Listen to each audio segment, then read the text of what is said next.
So the Pacific Ink and Art Expo was kind of a brainchild of 4 of us. Just a group of friends, Danny Kastler, Kevin Reed, Tom Hall. So me and Polani, we worked together. Polani's a tattoo artist also.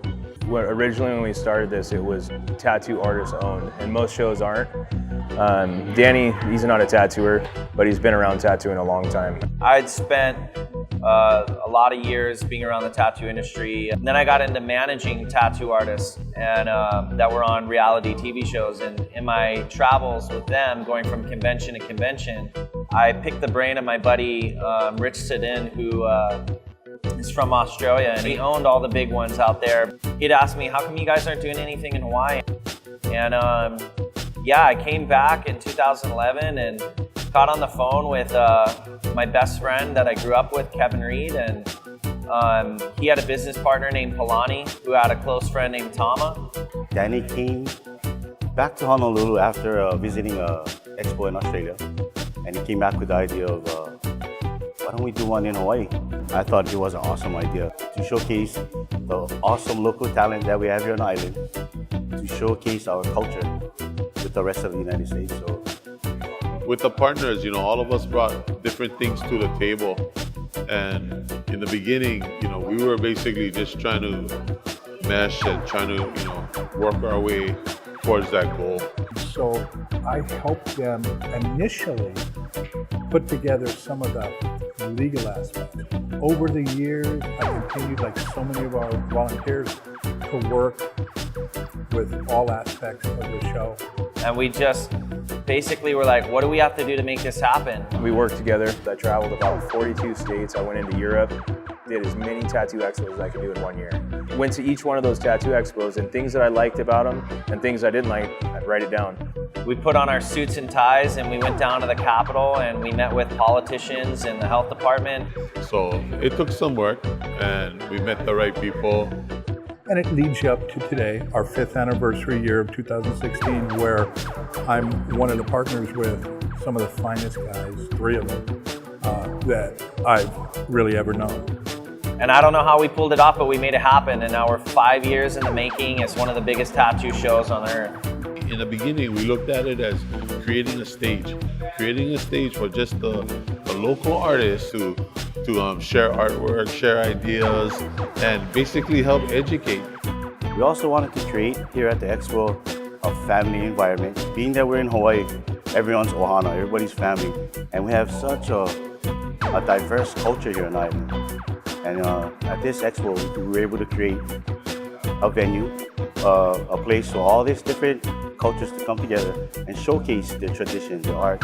Hawaiian, Samoan, Filipino, Japanese. I mean, what better place to be under one roof and in Hawaii? Everybody is from all around the world coming together for 3 days to just be in a room where the creative levels are through the roof, and the history is so vividly prominent that I think that's what's really special, that we're able to share that. Pacific Ink and Art Expo also, we like to showcase all the local vendors here, ethnic food groups that we have here. Like I said, we dedicate a whole section to the kids. Then we also showcase the dance and the song. A lot of our entertainment we try to keep in line with the Pacific, and their cultures. But then we do play to a wider audience. So during the limited time we do have within the three days, we try to have something for everybody. There is something in this room that's gonna blow your mind and help educate you in some way. Whether you're a 6-year-old kid standing over at the skate ramp and the pros over there doing some crazy stuff, I mean, we have so much things going on that really help people understand what we're about.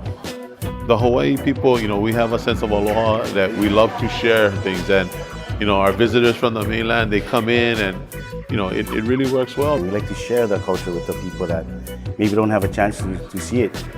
We showcase the traditional tapping, Hawaiian, Samoan, Filipino, all that, Japanese. There's so many badass tattooers out here, that just nobody knows them. You have that more standard traditional style of Polynesian tattooing, and then you have the more Q style, which is the craziest poly that I've ever seen. I mean, overlapping, underlapping, going underneath.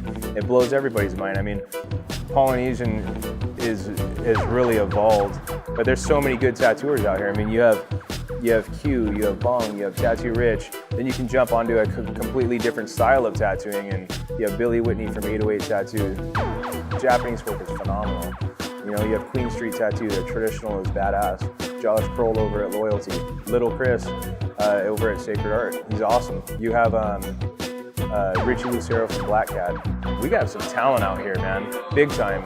And this is our time to shine. We want the artists coming from the mainland, from Samoa, from Europe, from all these different places that come here. We want them to really feel what it is to be in Hawaii, the aloha basically, you know? I mean, we want to throw them an after party and go, hey dude, come to the beach and come party with the locals. Because Hawaii is what it is, every Monday after the show we host this big luau, and we got good local food, and all of our sponsors provide the beer and the liquor, and we've got slip and slides and flotation devices, and everybody's just hanging out and they're drinking beers and they're recapping on a good weekend. That's the celebration. Now that we are at 5 years, you know, we can only sit back, and it humbles us because, you know, these people stuck with us all the way when it was just an idea. I came in originally, like so many of the people that work with us, an energetic volunteer. Someone who said, you know what, I believe in this, I have passion in it. And I think a lot of people have ideas, and ideas are great, but it's about being able to execute them. And there's no way that we could have executed this show without every single person that was involved.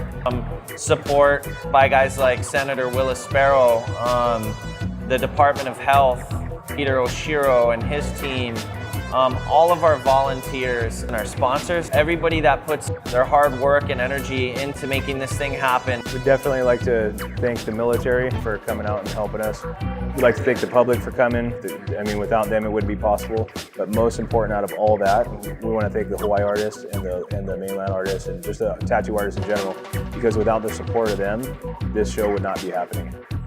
Every year I'm amazed, whether they be top-level celebrity artists or they be local artists. They'll talk with me or talk with us and say, hey, thanks for having us, man. Don't forget about us next year. And in my mind, I think we should be thanking them. It's just very fulfilling for me as a local boy to help showcase all the artists here on the island. It's a one-of-a-kind event, and it's only here in Hawaii. Who knows how long this thing is going to be, but now it's bigger than all of us, you know. So I'm very, very appreciative of that.